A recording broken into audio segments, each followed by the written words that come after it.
Hello, welcome to Medical Dialogues. I'm Roshni. Let's look at today's top news.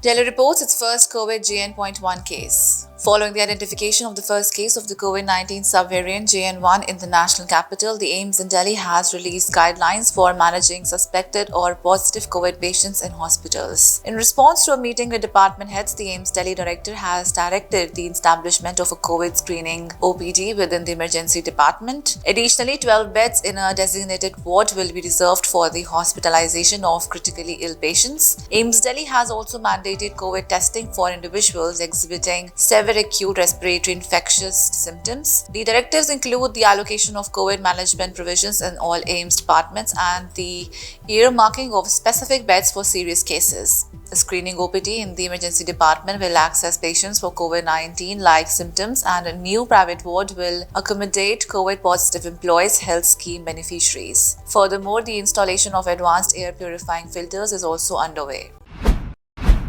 The recently published National Commission for NSISM regulations for 2023 have introduced significant changes in the admission process for Pre-Ayurveda courses. Students are now permitted to pursue these courses after completing their 10th standard exam, facilitated by a newly established NEET specifically designed for Pre-Ayurveda. Under these regulations, candidates must achieve a minimum of 50% marks in the NEET to qualify for Pre-Ayurveda admission. The course structure entails 2 years of Pre-Ayurveda followed by a 4.5-year Bachelor of Ayurvedic Medicine and Surgery, concluding with a compulsory 1-year rotatory internship. Eligibility criteria encompass 10 standard graduates from recognized boards, with equivalency granted to those passing from Sanskrit boards. The NEET Pre-Ayurveda exam, comprising multiple choice questions, is scheduled annually in May or June.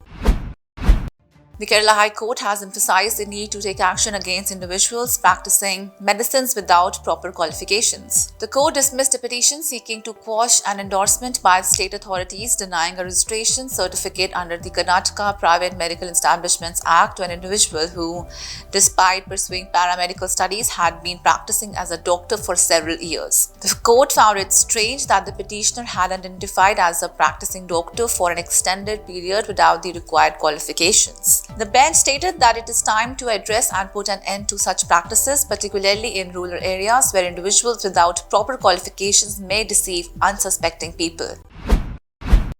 The Directorate of Vigilance of the Delhi government has escalated the issue of suspected spurious drugs to the Union Home Ministry, urging a comprehensive investigation by the CBI. In a formal letter addressed to the Union Home Ministry, the Directorate of Vigilance expressed concerns about the reported supply of substandard drugs to hospitals under the Government of National Capital Territory of Delhi. YVVJ Rajesh Shekhar, the Delhi Special Secretary for Vigilance, had previously written to the Union Health Secretary Sudhash Pant, raising alarms about the use of substandard drugs in government health facilities. The letter stressed the immediate need for action to remove these drugs from circulation and called for the confiscation of documents containing information about the manufacturers and suppliers responsible for the distribution of potentially counterfeit drugs. That's all for today. Stay tuned to Medical Dialogues for more updates. Never miss a medical update from Medical Dialogues. Like, subscribe, and press the bell icon.